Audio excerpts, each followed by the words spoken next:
Hi, this is Rob Polinick from C3 Method. I did a workout yesterday at Fitness Factory of Charlotte, and I thought it would be fun to do a little recap of what I did. I did everything. So I actually did legs and then some chest and then back. The way in which my workouts are structured currently is Mondays I do push, so chest, shoulders, and triceps.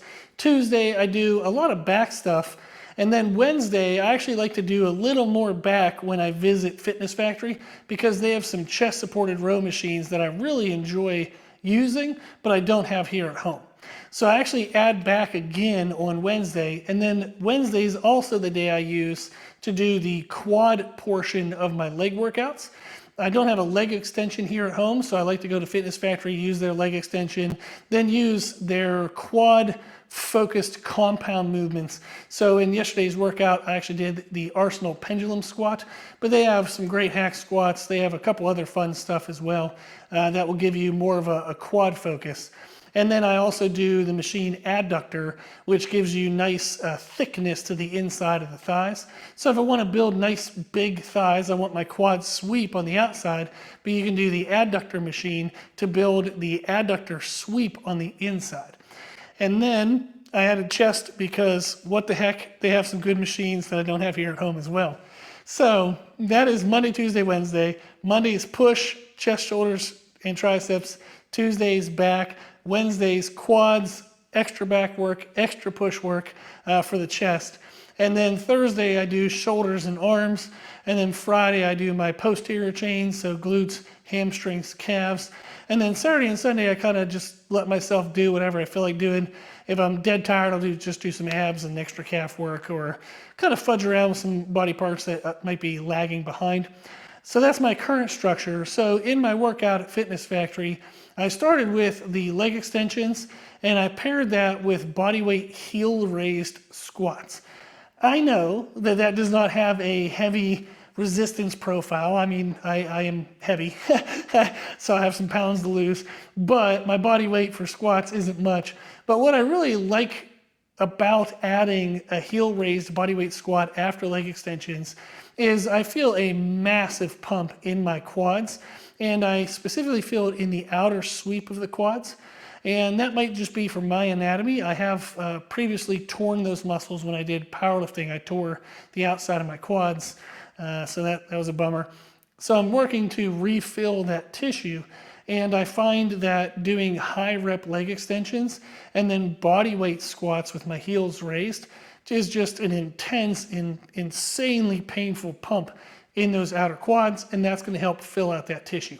So I did some high rep sets and then some what I would consider lower rep sets. I did 5 sets in total of that combination.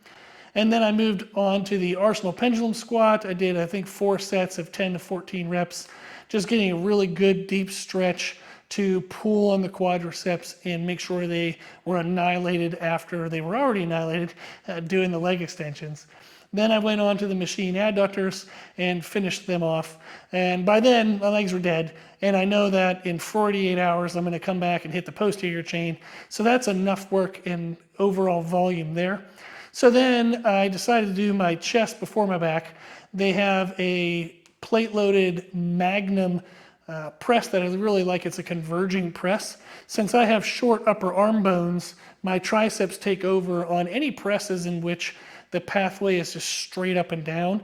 Think of a barbell or a Smith machine. So anytime I can get to a gym or use a machine that has a converging pathway where the hands start wider and then they can finish closer together, I get a much better contraction through my chest. So I did their flat bench version with a neutral grip, and then I did an incline version with an overhand grip. So the neutral, what I found was when I was getting a really good stretch, it was killing on the inside edge here on the chest. Love that, get much more fullness there. And then the incline was kind of pulling across underneath the collarbone. So really good area, would love to have that build up. So that was a really good combination. And then for back, I did the hammer strength low row. Love that machine, want to buy one and steal one, you know, kind of bring it home for myself. But that one you can start very narrow and it's a slight angle. So you start narrow and then you pull up and back, and it's a kind of a low to a really high angle. So it really builds the middle and lower trap and the rhomboids, kind of the dead spot in between your shoulder blades. Love that machine. Then they have I believe it's a Dynabody chest supported row, which is a wider hand position. It doesn't have as much convergence. So I was doing some chest supported shrugs on that to just make sure I really target that mid back. And then I ended with a couple sets adding my arms in to just kind of use the lats to finish off more of the mid back work. So it was an enormous workout, ridiculous amount of sets. Definitely don't recommend that, but blessed to be able to have the time during the day to do that. So it took like 3 hours, and I was texting clients and answering emails in between it. It's just a nice casual pace to have a great workout and still be able to do the work demands that I need to keep this as my job. So very blessed, very fun workout. I thought it'd be fun to share in the videos and a little bit of write-up of what I did. And then if you like any of those elements, you can mix them into your workouts. If you have any questions, let me know in the comment section below. And that's it. Thank you for watching.